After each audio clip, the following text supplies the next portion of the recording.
This story is titled A Matter of Life and Death by Nona Yobis. At the edge of a dying forest stood Death, a shadow, tall and gray, mysterious and ominous. The forest had recently been the victim of fire, which ravaged its plant and animal life. Death moved along slowly, touching trees as he went, causing them to lose their remaining leaves and fall to ashes. He came across a fallen sparrow whose feathers had been scorched by the flames. Bending down gently, Death whispered, "Come with me and be free." The little sparrow raised its weary head, looked up at him and sang a weak song as it recognized this amorphous entity. "Death, you came for me. Please help me fly away again." At this request, Death touched the bird's broken body, and its spirit lifted with a flourish, rising quickly into the sky. Death watched until it disappeared from his sight. He looked around at the work left to be done, and the souls of the flora and fauna yet to be extracted from this horrific scene.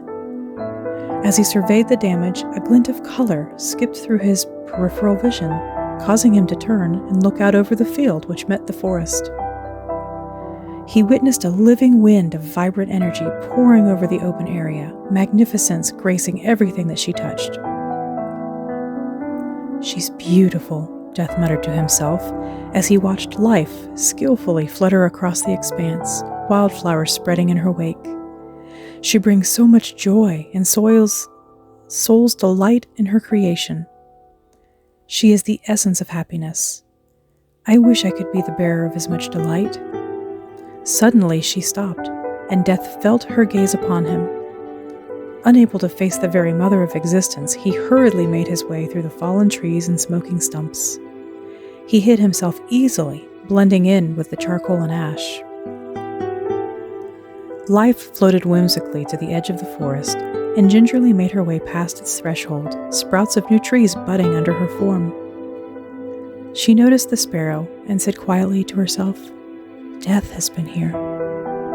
Death felt a shockwave of emotions at the sound of her saying his name, simultaneously feeling guilt, adoration, humiliation, and excitement. "I have always admired his work," she continued, as she examined the sparrow. "I can breathe souls into being, but I cannot take away their suffering as he can. He is truly a master at his craft." Shocked but still hidden, Death soaked in her praise and struggled to process it, as he rarely was on the receiving end of kind words. He worked up the courage and finally emerged from his hiding place, only to find that life was already gone. Continuing his duties, Death found himself in a hospital room at the bedside of a very old man. The man's family held vigil, sharing familiar stories about his youth as they reminisced, laughed, and cried. Death observed the man and watched as his soul moved toward the surface, preparing to exit his body. "I am ready when you are," Death gently called to the man. The man's body groaned lightly, but the man's soul spoke clearly. "Not quite yet. A few minutes more." Death acquiesced and allowed the man some privacy for his last moments of living. Even Death recognized when a moment was meant for just family. As he wandered the halls, he was drawn to the sound of a woman crying out in pain. He floated into a room where a woman was giving birth. He was intrigued by this sight, as he had never been present when a new soul made its way into the world. He watched as the woman struggled, and the nurses gave her encouragement and guidance. But as he drew closer, the mood began to shift among the hospital staff. "Blood pressure's dropping. What's going on? We're losing the baby. Get the doctor in here now."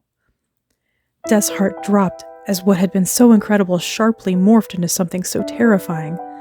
A firm wind blew past him, and Life made her way to the side of the mother, placing her presence upon her stomach. You must go. You can't be here," Life pleaded to Death. "Please, leave now. This isn't your place." Flustered and ashamed, Death exited quickly without saying a word.